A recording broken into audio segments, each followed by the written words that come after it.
Welcome, everybody, to the CFL Weekly Pick'em Show on the Grueling Truth Radio Network. We are at Week 15 in the CFL season, and the CFL Weekly Show is brought to you by MyBookie.ag, Replenishing Care and Technologies, Power Plus Mouth Guards, and Gridiron Mo. I'm your host for the CFL Weekly Show, Mike Goodpaster, and right now I'd like to welcome in my co-hosts. First up, Brian Schmidt. How you doing tonight, Brian? I'm doing good. I'm just disappointed when I hear it's Week 15 because it means the season's almost over, and it seems like it just started. So I know. It's gone quickly.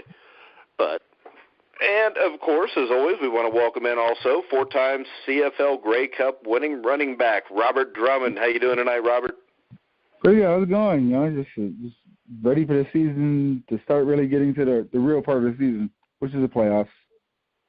All right, we'll go ahead. Oz Davis will be with us here in a little bit, but he's so important that sometimes he has other things he has to do. So hopefully he'll jump on here in a minute.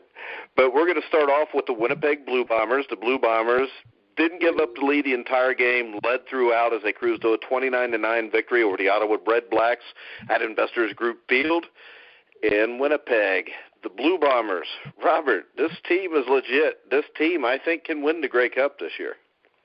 You know what? Midway point through the season, Winnipeg pretty much put their stamp on, the type of team they're going to be. It's just it's just interesting to watch for me throughout this past year. Winnipeg and Saskatchewan both. Just how much it could be, because I still think Calgary is the most dominant team in the CFL. I still think Ottawa is up there also, but to watch Winnipeg and Saskatchewan and see what they're doing over these past few weeks, it's been impressive. That's real football. That's what football is about. The underdog going there, taking the reins and becoming a champion. That's what you need to do. I like Winnipeg a lot. Yeah, and I'll say it again, Schmitty. I think right now Matt Nichols is the MOP of the CFL for this year. Yeah, I agree.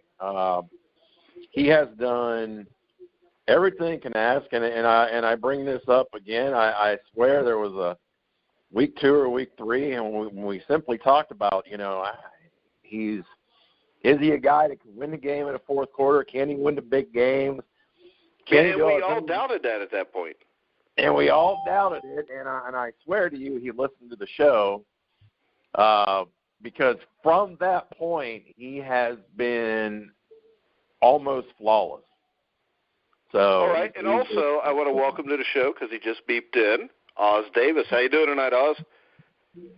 I'm doing great. I'm happy to be here, and I'm happy that we're recording the show tonight because interesting news today. Well, go ahead and give us the interesting news. Okay. So apparently the commissioner himself has personally met with Johnny Manziel. And Manziel? Sorry. What the hell you been smoking in California again? Dude, I'm sorry, man. I got a million things going here. I don't know what I'm saying. In any case, met with Johnny Football. I think I pronounced that correct.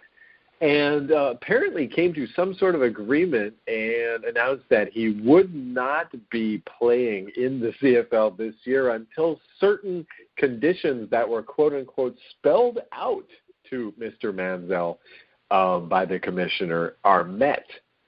So I'm thinking this probably has something to do with certain, attitude problems and maybe even substance abuse problems. In any case, the Hamilton Tiger Cats rights, which were supposed to expire, I believe, today or roundabout today, have been extended to November 30th, which is right at the end of the season. So they still have time to sign him and whatnot. Now, Kent Austin, the director of player personnel, has said that they will not be trading those rights. So we could be seeing Johnny Manziel in 2018, and of course we're going to be getting Manziel, but all right, Manziel, and Johnny Football, and then maybe that's why they call him that, because it's easier to say. And then we also heard today that Trent Richardson will not be playing this week, but he will be playing in 2 weeks, hopefully, against the Toronto Argonauts for the. Yeah, Robert, you're a running back. What's your take on Trent Richardson coming to the CFL? Honestly, I hope he can revive his career. It's just, he caught a bad stint in the NFL. It's like, what? Football is about a game of loving it, going out there and doing well each and every single day. And I think Trent got lazy as an athlete. But It'll he be also got drafted by Cleveland, which never helps anybody. Yeah, that doesn't help at all, But he had many opportunities at other teams, But it's just it'll be interesting to see. I hope he does well. All right, so do I. I don't want to see anybody fail. It's his livelihood. Hopefully he can get it together and turn into a good CFL running back, and then maybe who knows from there. But, all right, let's go to the Hamilton Tiger Cats. And Brian Schmidt called this. Brian Schmidt said the Hamilton Tiger Cats will beat the BC Lions. They used a little last-minute magic to do it again. Sergio Castillo's field goal with 10 seconds remaining was the deciding factor in the Ticats' 24-23 win over the BC Lions. Oz, who would have thought we would be sitting here talking about the Hamilton Tiger Cats being a possible playoff contender right now? Well, at the beginning of the season, of course, most folks had them at least in the top 1 or 2 in this division. We've gone all the way down on these guys to, wow, this team could go 1-17, and we've come all the way back up to, wow, they're gonna make the playoffs because the Alouettes are being eclipsed by themselves, I think, right out of the game. So Hamilton, yeah, they're suddenly in contention. It helps that they're playing BC, who can't beat anybody right now, who can't seem to do anything correct at quarterback or in general. So it's good for them to catch them this week. But, yeah, liking what's happening in Hamilton. Good for those. Yeah, and, Brian, I think that June Jones has had a positive effect on Jeremiah Masoli, who's actually he's strung a couple good games in a row here together. Last year he played one good one bad one. He was all over the place when Caleros was out. What's your take on Hamilton right now? Yeah, and I said this last week, the June Jones effect of what he's done in his career, with the exception of probably Atlanta and the NFL, but everywhere he's been, he has a knack for turning around bad situations. He did it at Hawaii. He did it at SMU. He's doing it here at Hamilton. He just has a way of getting people to buy in, and really, quite honestly, he doesn't even really have probably the kind of guys that he wants to fit what he wants to do offensively yet. But I mean, he's doing it at the end of the year, and this is going to bode well for them next year, hopefully. Now, Robert, we go to BC. BC's in a tailspin. Jonathan Jennings didn't throw any interceptions, threw for 345, but no touchdowns. Jeremiah Johnson, 14 carries, 91 yards. This is a really talented team. What's your opinion on the problem in BC? BC's in trouble. BC needs to find their identity. At this point in the season, to be a top caliber team to compete for the Grey Cup, you need to beat a team like Hamilton that's trying to find themselves, who's basically preparing for next year.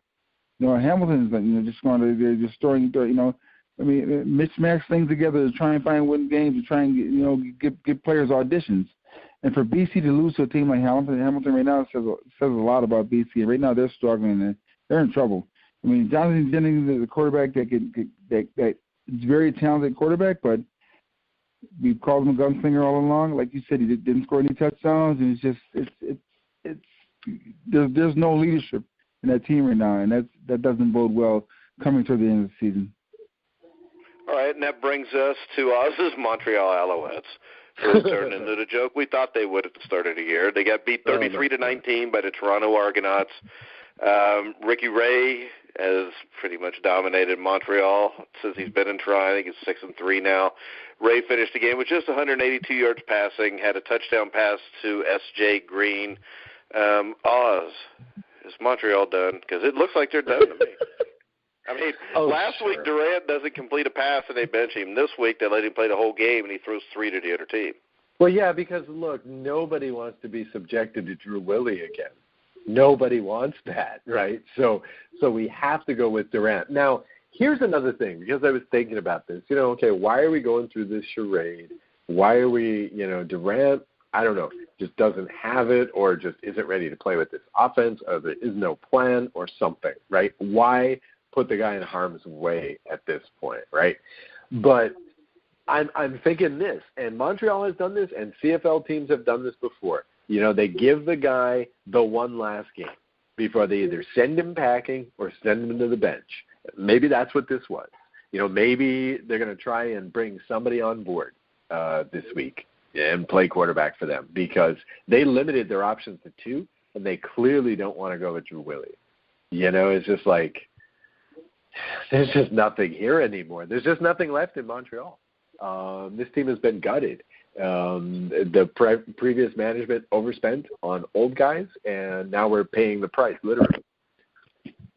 All right, and now we'll talk about the Argonauts. Robert, I mean, we always come to you when we talk about running backs. James Wilder Jr., 10 carries, 141 yards. If he can continue to do this, I mean, Toronto, I think, is going to end up in the playoffs just because it takes a lot of the heat off of Ricky Ray. I mean, as you said, you know, I really like running backs, and even with Wilder Jr., you know, the simple fact that his father is younger than me, and I'm like, whoa, says a lot about my age, but you know, a good ground game makes an offense so much easier to run. You know, and as I said before, early in the year, you know, Ricky Ray, this team will go as far as Ricky Ray takes him. Hell of a quarterback, you know, doesn't make mistakes, goes out there and plays the game the way it should be played. And with Wilder in the backfield, you know, if Toronto can get on a roll, you know, they can make some noise. I don't think they're talented enough to win the Grey Cup, you know, but they could prove me wrong. But they can, you know, they can make a lot of noise, you know, going into the playoffs. And we've let, you know, last few games to play. Yeah, and Brian, we talked about Ricky Ray made them a possible playoff contender all year. I mean, James Wilder now. I mean, and the other thing about Wilder is he caught 6 passes for 77 yards on top of it. And the East is a mess. I mean, do you think Toronto is the favorite to make the playoffs out of the East right now? Right now they are, yeah. I mean, with the way, you know, with everything going on in Ottawa, and certainly with Ricky Ray, and now, you know, early in the year we talked about it's Ricky Ray and everybody else. But the one thing that we all did say that if they get somebody else to take the load off, this could be a decent football team. We're starting to see that evolution now with Wilder. They don't have to all sit on Ricky Ray's shoulder. There are other people now getting involved, and defensively, well, they're not a great defensive team. And obviously when you play Montreal, I mean, all of us could go out there and play defense against them and be all right. But at least defensively, they're doing enough, and they're not a great defense, but they're doing enough. So I think they got a great shot. All right, and that brings us to the last game of the week, which was the Calgary Stampeders against the Saskatchewan Roughriders. I mean, great defensive battle. It ended up Rene Paredes scored 5 for 5 field goals, produced all of Calgary's points. They win the game 15-9. My question for you, Brian, is this a game that when you see it convinces you more that Saskatchewan's for real or less? Yeah, I think they're for real. I think they're for real. Definitely a dangerous team in the playoffs. I think they are that. I don't know that they're a Grey Cup team, but we talk about it all the time. Is you just got to get to the playoffs. Once you get to the playoffs, anything can happen. We've seen that last year with Ottawa. You just got to get to the playoffs. So once you get to the playoffs, then everybody has potential to be a dangerous team. All right, Robert, you look at Calgary, 15-9 win, no touchdown passes for Bo Levi Mitchell. Jerome Messam runs for 127 yards. I still think this is not a question that they're the best team in the CFL, but are there some concerns offensively with this team? I mean, you have to ask yourself, did Saskatchewan play great, or did Calgary play bad? I think Saskatchewan just played great, and they came up short. We all know Calgary is the most talented team, next to Ottawa, as far as personnel-wise in the CFL, and Saskatchewan is doing week in and week out, from the midpoint, up until now. Calgary granted, they got the win, but they really need to find out, this is a team that can dominate any team in CFL week in and week out when they want. When they're not doing it at this point, they have to ask themselves, you're going to the playoffs now. They're going to be a top playoff team. They'll probably get the bye, but still they have to find out, because in order to win the Grey Cup, you have to dominate. You have to go out there and prove that you're the most dominant team, and they didn't do this in Saskatchewan. I think Saskatchewan in this game gained a lot of ground, but I still think Calgary is the most dominant team in the CFL.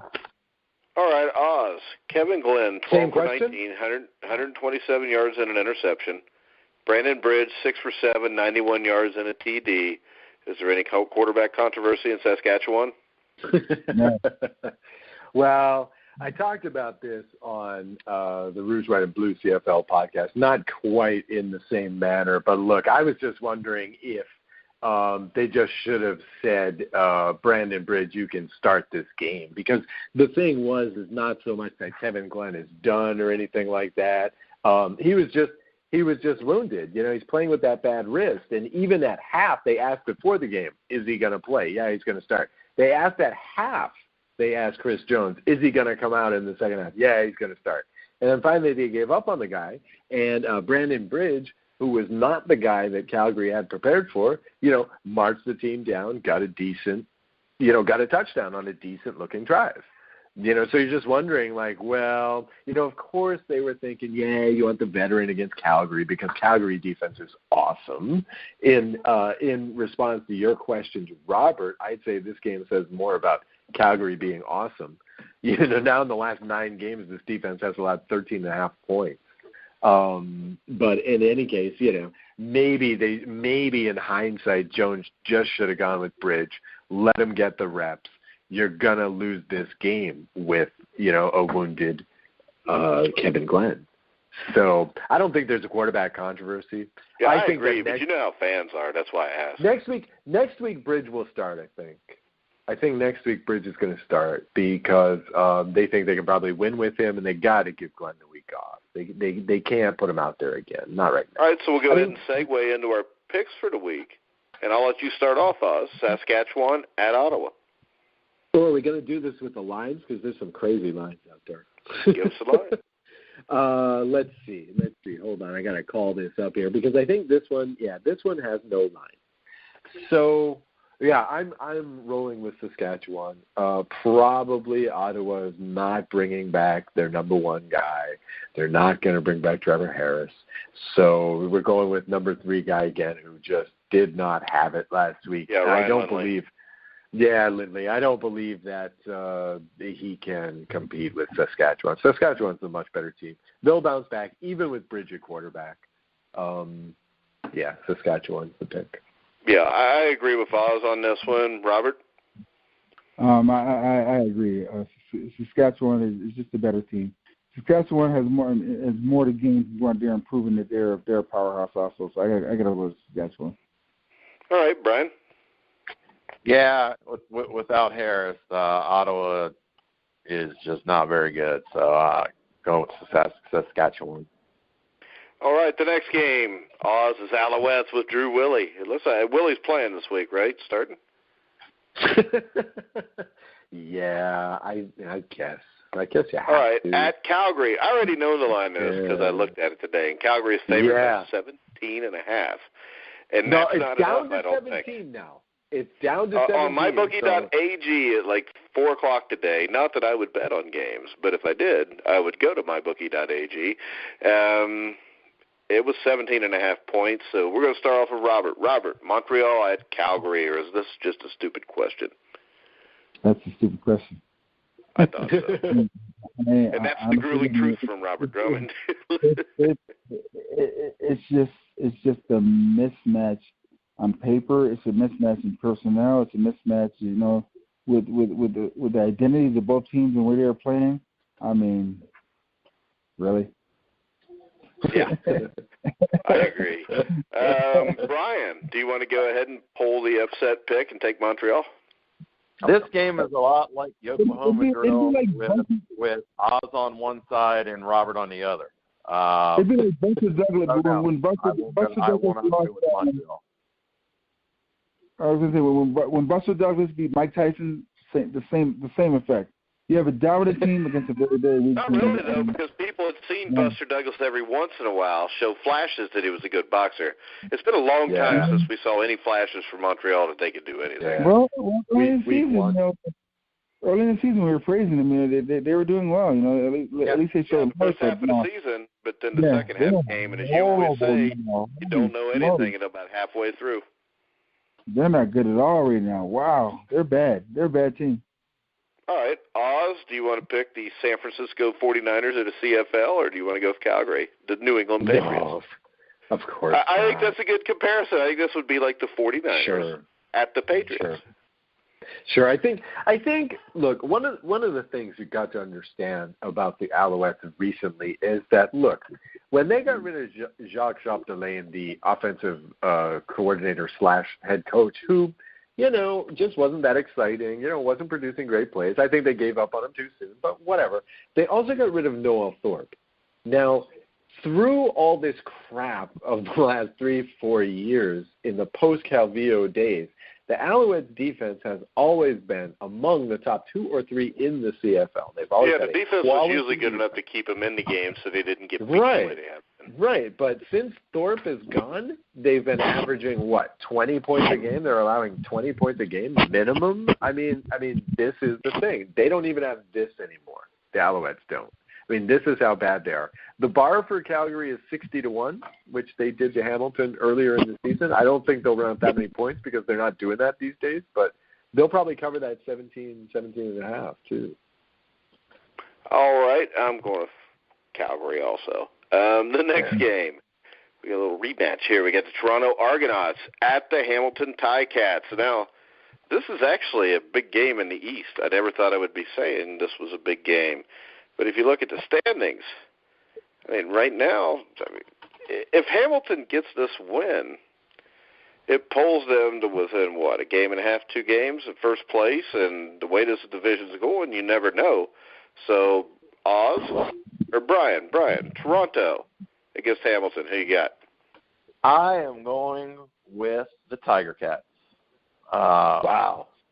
I think right now, that's a hot football team. They're buying into June Jones, and I think this is one that they're going to steal this one and start being a threat to make the playoffs. Yeah, they'd be a game and a half out then. Robert, do you agree with Brian, or do you think Brian's absolutely insane? I think he's insane. Yeah, I thought so. You asked that because I've known Brian for like 5 or 6, 7 years now. And you asked me, I gave you an honest answer. I mean, I just think, you know, with Ricky Ray and this game being such a big game, and with this game, you know, with the rivalry between, you know, and trust me, I'm a former player. I understand the Hamilton, you know, Toronto Argonaut rivalry, you know, and it's just with this game meaning so much. I just think Ricky Ray finds a way to step up and be able to go out there and, you know, and just will his team to a victory. So I'm going with Toronto. All right, Oz? No, I got 3 words for the Hamilton Tiger Cats. James Wilder Jr. I mean, seriously. It's only been 2 games, you know, when he's been on this tear, but no one's found an answer for him yet.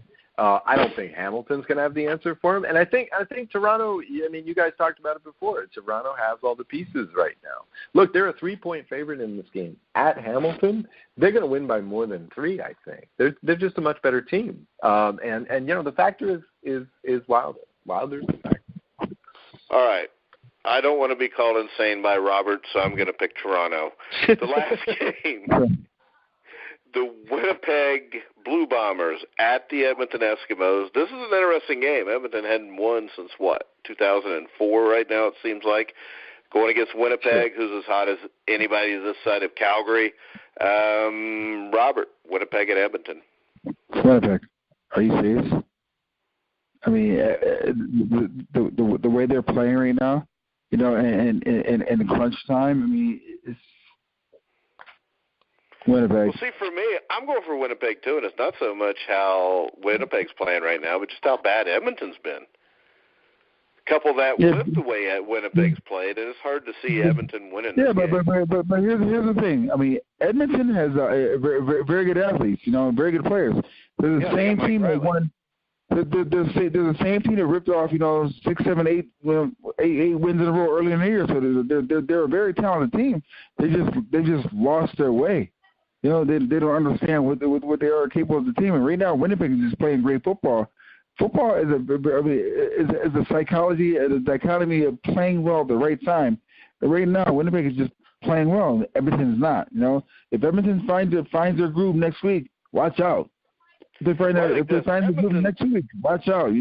Because they will make the playoffs. Edmonton's taken a lot of injuries this year, Robert, and I think the one that was kind of the straw that broke the camel's back was John White. Yeah, I agree. Yeah. I mean, it's a huge loss. Huge. And John White, you had a guy that did for Mike Riley with James Wilder's now doing for Ricky Ray. I agree. Yeah. But, all right, so me and Robert both going with Winnipeg. Brian, are you still insane? Oh, I'm insane, but I'm going with Winnipeg. So. Okay.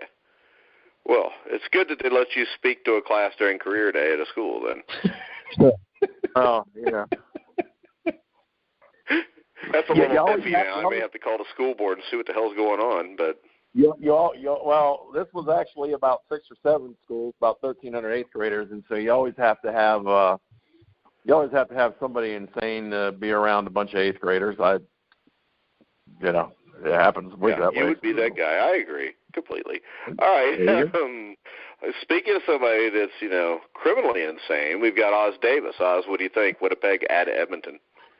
Yeah, I'm so criminally insane. I'm still weighing this over. Okay, so here's the case for Edmonton, all right? And here's the interesting thing, because this thing started as a pick at the bookmakers, okay? This thing started as a pick 'em. Now it's Eskimos are 1-point favorite, okay? Here's the case for the Eskimos. They've had the bye week, okay? Going into the bye week, all right, and they said this on the TSN broadcast of the game before they had the bye week, they have started 26 different players on the defense. Okay, that means at some positions they're going down to third-string guys. Now, okay, Edmonton, we've been praising their depth for the first 5-6 weeks of the season, right, how deep they go. And I do believe that they are. They're talented all the way down the board, Americans and Canadians alike.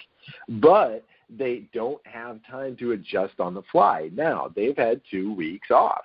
Maybe they're going to be able to concoct something that resembles a coherent game plan. Now they can get everybody on the same page, at least for one game. That's got to be the argument for Edmonton here. Who are you choosing? Sorry? Who are you choosing? I think I'll be nuts. I'll go for the Eskimos. I'll take them. Winnipeg can't win every game. Winnipeg can't win every game, right? I mean, a great analogy. I completely understood what you understand. I mean, what you're saying, but at the end of the day, you understand football. You know the better team. You know the more talented team. Regardless of injuries, they're just not playing good football right now. Yeah, and the thing is this: Winnipeg comes out every week prepared, no matter what the reason. So they're not playing good football right now. They're not. We all know that. Yeah, and Winnipeg is playing as good as anybody. I mean, doesn't practice time together mean something? Doesn't knowing who's going to play? I mean, it does, but when you lose that sense of confidence and lack of self-confidence, and I mean, it rings loud. I mean, I've been fortunate enough to be on some very, very good teams in the CFL. We had all the confidence in the world that when we knew we were the better team when we walked out there. Okay, Edmonton, as talent-wise, they're a better team. They're a very, very good team. They're the team that we saw earlier in the year that ripped off those 7, 8, 9 games in a row. But right now, they don't believe in themselves, and that's huge. Yeah, and that's hard to get back. It's very you don't get that back. You have to start over. All right, so you lost that one, Oz. All right, any closing comments, Ryan? Like I said earlier, I'm just sad. I'm sad the season getting down to the end, but I'm happy that it's getting close to playoff time. So. And you didn't make fun of Oz tonight. I thought that's what you'd been telling me and Robert you couldn't wait to do for the last month. I know, but I was around 1,300 eighth graders. Now all of a sudden tonight I feel bad for Oz because, well, he's kind of an eighth grader. So. Oh, that was mean. Robert, any closing comments? Killing me, man. These next 2 weeks will be very interesting. Very interesting. All right, Oz. No, not much. Glad I was here. It was fun as always, except for the gratuitous insult. Really? I really don't. Yeah, really? Yeah, I really don't need that. In any case, I would just advise anyone listening to enjoy the games.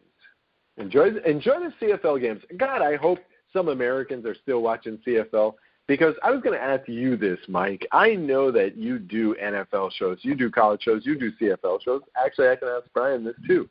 Which of these are you enjoying the most this year so far? College CFL, and the NFL. CFL. There's no bullshit with them. And by bullshit, number one? And by bullshit, I'm not talking about because players take knees. I'm talking about because people don't respect each other's opinions.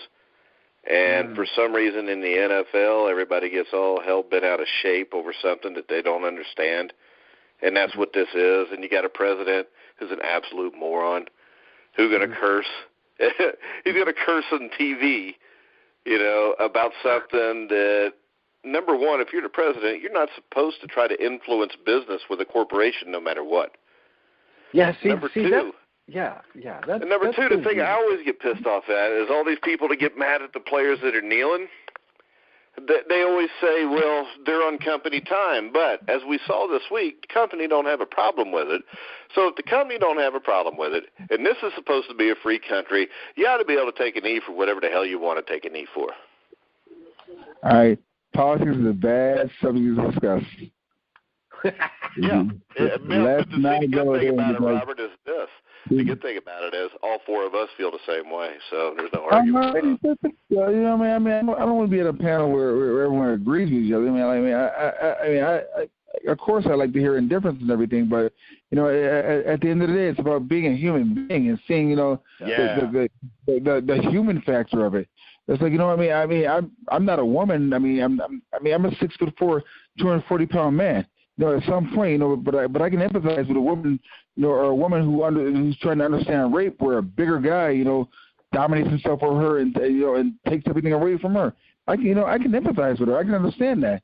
But the simple fact of people not being able to empathize and understand, of what's going on in America as far as black people talking about what's going on with the police officers, like, you either have your head in the sand or you just don't, freaking care. It's like, come on. I think people are pretty much missing the entire empathy thing anymore for almost everything. Completely. It's not. At some point, it's not about the flag. Good gracious. No. Colin Kaepernick said that from the beginning. It was never about the flag or the military. It's to bring attention. I'll say it again. Bring attention to the light of police officers and the injustice of black people against police officers not being convicted for killing. Good gracious. Are you serious? Oh, don't get me started about this subject.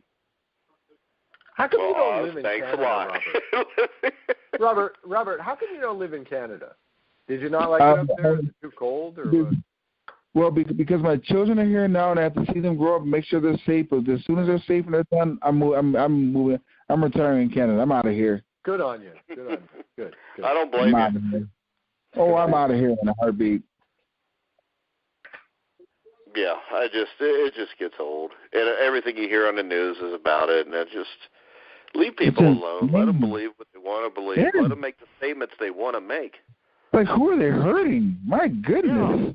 It's just like all these people. I wrote the article about Donald Trump's draft dodger, and why I thought that was worse than taking a knee. And I get like 30 emails from people calling me an asshole, calling me every name. And, yeah, I mean, they were right on the asshole part, but not because of the article, because the article was right. I mean, and the thing is this, they never can answer the question to me, why are you so upset about somebody that takes a knee during the song, but you'll vote for somebody that wasn't willing to go fight for that? You know, to me, and then everybody always throws back at me, well, you like Muhammad Ali, but Muhammad Ali was a conscientious objector, which is covered by the Constitution, and he was willing to do jail time. Donald Trump was a rich white kid with rich parents that didn't have to go because they were rich, while poor kids, black and white, had to go die. Yep. And I got a problem with that. Be careful with speaking the truth in this country. Because they call it fake news. Yeah, I know, but I don't really care. I mean, that's our grueling truth. That's why we started this site, Robert. So, people didn't hear just an ESPN or a Fox News or an MSNBC point of view. I mean, because every side, whether it's conservative or liberal, every side has its talking points and they're trying to push their agenda. You never get something that actually will look at something from both sides equally and tell the truth. No, you won't. You won't at all. But, all right. So, Oz, anything else? You want me to follow that? Nothing else. Enjoy the game, everyone. I got put on an Indianapolis Colts show tonight. It was supposed to be to break down the Colts game this week. And the first question I'm asked is, well, you wrote this article about this, and then they wanted to sit there and debate it with me. Wow. And I did. And you know what? At the end, they said, oh, I see your point. Where can I can tell you this. I can tell you guys this. My first session today, one of about the second or third question from an eighth grader was, as a coach, would you allow your players to kneel? So when you're getting those questions from eighth grader, it says a lot. It says that Colin Kaepernick was right to do it because he started the conversation. Yeah, and it's funny that so many people are so upset about all this, and nobody wants to really understand the reasons behind it. And it amazes me that you can sit in a room and you can talk to people and you could show them the reasons why this is being so crazy. Can I tell you guys something? Honestly, from a real black man's person in American standpoint, it's gotten to the point from what Trump said, how it started, to what Trump said, to where it is now. It doesn't matter. It doesn't matter at all whether whether Colin Kaepernick was right or wrong for taking a knee, or whether the other players were right or wrong for taking a knee. It's gotten to the point where, as a black man in America, and this is me speaking, former CFL player, former NFL player, I'll say it. It's to the point where I could care less whether it's right or wrong. The simple fact the white people are telling me that they're wrong for kneeling means it's right to me. Because we're so tired of being told that we can't do shit in this country. Excuse my language. Seriously. You're all right. We're tired of it. We've heard it for 400 years that we're not good enough. You can't do this. You can't. So we're going to fight this to tooth and nail. So this is an interesting topic in this country. You know what? He did nothing wrong. He didn't break a law. He took a knee for something he stood for, and they're fighting us over that. That's the problem. Yeah, now he's no longer to make a living. Yep. Because I'm sorry, when you look at his stats on a bad team, 16 touchdowns, 4 interceptions, a 90 passer rating. Even as a Mike back did that, they'd give him $20 million a year. Yeah, they would. Yes, they would, and that's the problem, and that's going to be the problem for a long time. They're telling us no. We're tired. We're so tired of being told no. We've been told no for 400 years, and that's the problem. We're tired of it. All right, very good. I completely agree with you. I mean, number one, if you're a white person in this country, you can't really have an opinion on this because you don't know what it is. I mean, you just have don't. No idea what it is to live like to be a black person in America. That's why I'm moving in Canada. I'm so tired of this country and how they treat black people. I'm done. I'm so done with America. When my sons are taken care of and they're fine, I'm out of here. All right, very good. If you're in Canada, you'll still do the show with us, all right? Yeah, sure. I want to talk about we'll see. I mean, all right, guys, we got to wrap this up because this is like the third show I've done tonight. My wife keeps walking in, looking at me, and then looking at her watch, or acting like she's got a watch. She doesn't have a watch. Nobody owns a watch anymore. They just use their phone. But I think that's my cue to wrap this show up. So I want to thank everybody for listening in. We'll be back next week for Week 16 of the CFL Pick'em Show. Make sure everybody goes to thegruelingtruth.net, download the app on iTunes. So for Brian Schmidt, Oz Davis, Robert Drummond, I'm Mike Goodpaster. You've been listening to The Grueling Truth, where the legends